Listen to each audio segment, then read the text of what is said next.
And that's what it was. It's a real stroke of genius. The Welsh fell for it, hook, line, and sinker, for all the right reasons. Yeah.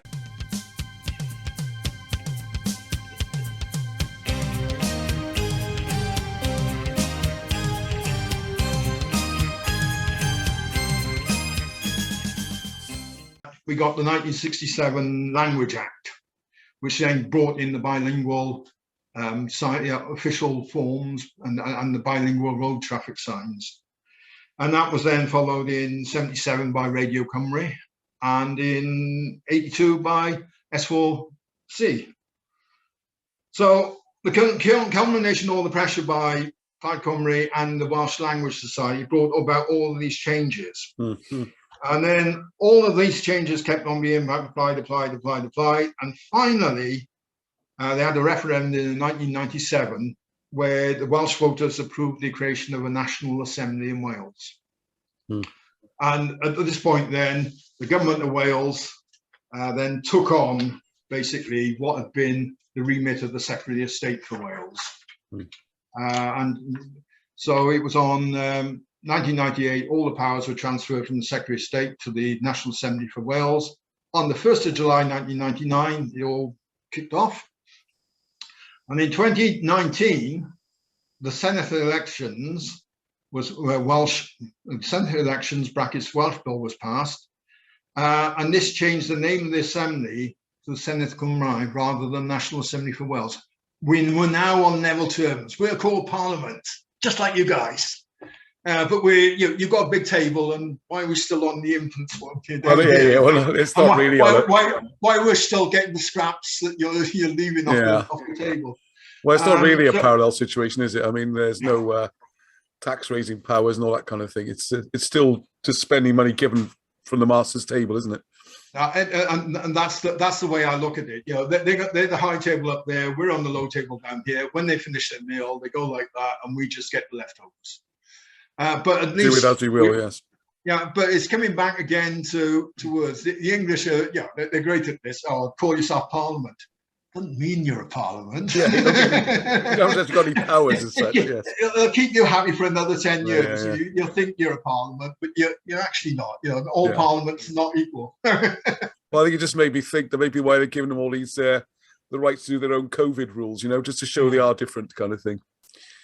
Now, one thing I would like to say, I think this is coming up in this one there, is that all I would add to that is that when they save the Welsh language, I mean, it is only the sort of North Walian variant where most of these Plaid people come from. It was saved.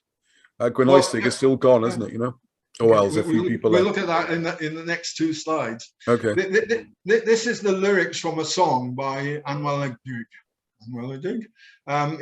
They're an esoteric Welsh band, which you might see some good Welsh accents in the background. By the way, I've got some later on. I'll carry on. Yes.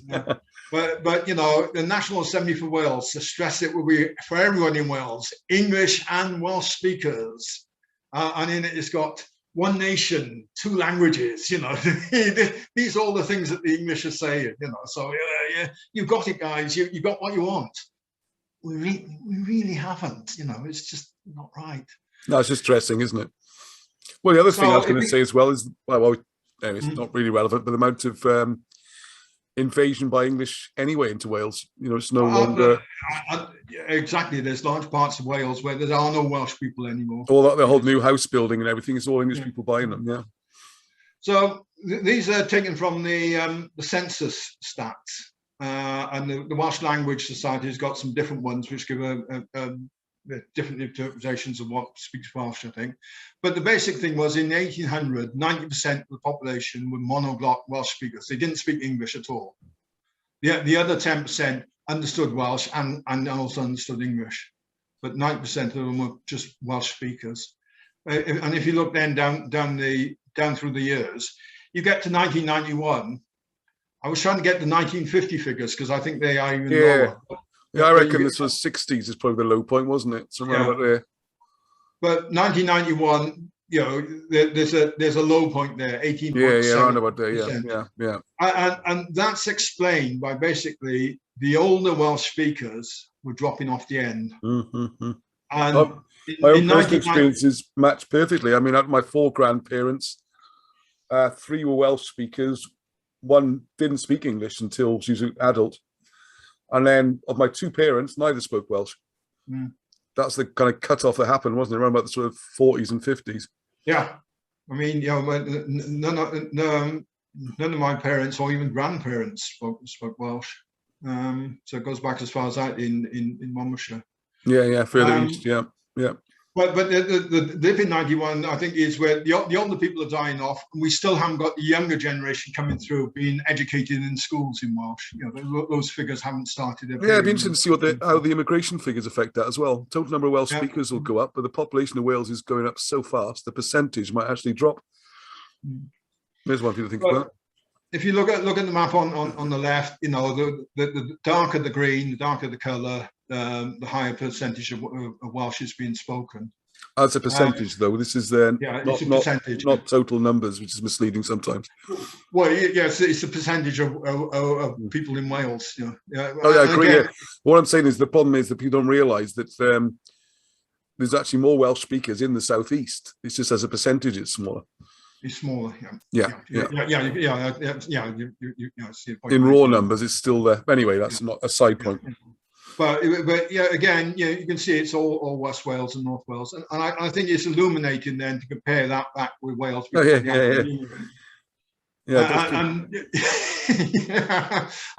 you think, we've come full circle here. Because that does reflect, you know, so, you know, going back to 1520, all those years ago, you know, there's still a reflection, and you can see how these things have got their influence even today. You know, the 1536 Act of Annexation is still impacting on the Welsh lives today. And it's an illegal annexation as well, yeah, but that's another issue. Yeah, it's impacting all the way. The treachery, the Blue Books, is still impacting on Welsh lives today.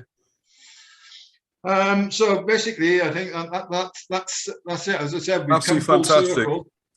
And I'm going to leave the final word to my Welsh group. And the treachery of the Blue Books was just innocent fun. Stroke of genius by the English. And that's what it was. It's a real stroke of genius.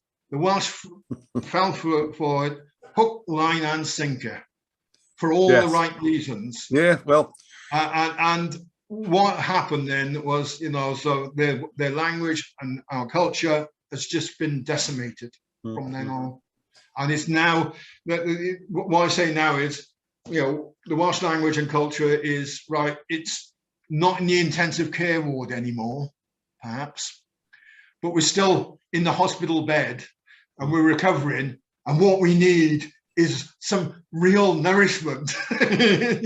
we need some care and attention, and we need to be nourished. I have a personal theory that the second stroke of genius was that the Welsh being taught in the schools and promoted on the BBC, and that is a little bit different to the Welsh that these people have spoken anyway. Yes. Yeah. Just, I know from my area, the old people in my local chapel and that kind of thing, they say the Welsh is completely different. Yeah. So I would still say, even with all the nationalism and everything, that the language of South East Wales, the industrial areas, where a lot of that effort was concentrated, looking at the pictures you showed earlier, the steelworks in Merthyr and stuff, I would say it's been incredibly successful and continues to be in the Southeast. I know my own father, so when he would come home from school, so now we're going back to the 40s, I guess, his mother, his mam, would be talking to next door over the wall in Welsh, but as soon as they saw the children, they would switch to English because they'd been convinced that's how your children were successful. Yeah. As you mentioned earlier, it was the mothers who pushed this, really. It's the mothers who pushed it because they saw it was the way out of poverty. The Welsh language and the Welsh culture was not the issue here. The issue just was abject poverty. It was, you know, Wales was so poor, and it didn't help that the iron masters and the coal masters, bastards, were right bastards, and ruthlessly exploited the population. Now, if controls have been put in and measures put in place to control them, stop the truck system and all the rest of it, education, everything would have been fine. And the simplest way out of all of this was right at the beginning, 2 languages. You know, have the courts in Wales in Welsh. Well, also all the industry was foreign owned, so I mean that was an immediate imbalance. The resources weren't owned by Welsh people, were they? I mean, and all the money made out of it was going into English pockets and going to England. It was a one-way traffic. Nothing was coming back. You know, we send all the coal trucks out, but we only got empty ones back. Very well put.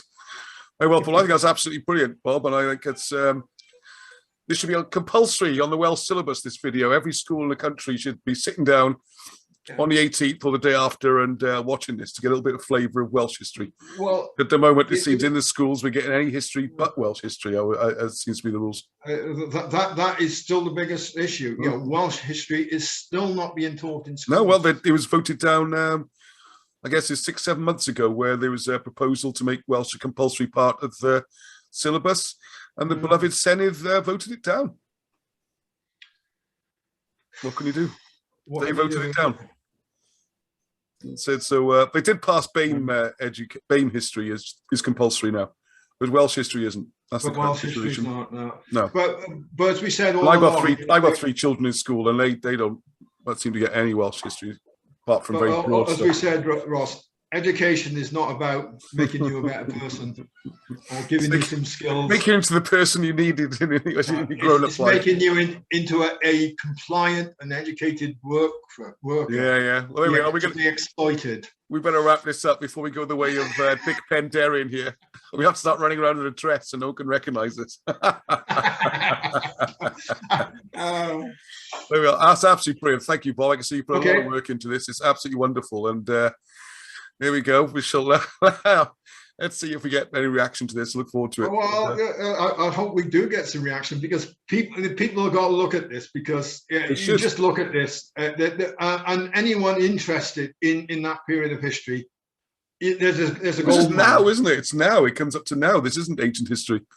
No, but the stats that they got, all the information in those blue books. Oh, I see. Right. Yeah. If you're interested in that mid 1800s periods, there is so much useful information there. You know, there's so much objective, and it's good stuff. It's objective information in those stats and reports. Just ignore all the writing out the side of them. Yeah. Just do the old Welsh trick of not understanding the English language. Yeah. Excellent. All right, that's absolutely fantastic. So thank you. Okay. So, I hope we get loads and loads of comments. So thank you very much, Bob. And well, that certainly educated me. I knew the sort of the folklore of it without any of this kind of depth, and you put it all together into a narrative which shows how it all fits. Absolutely fantastic. Thank you.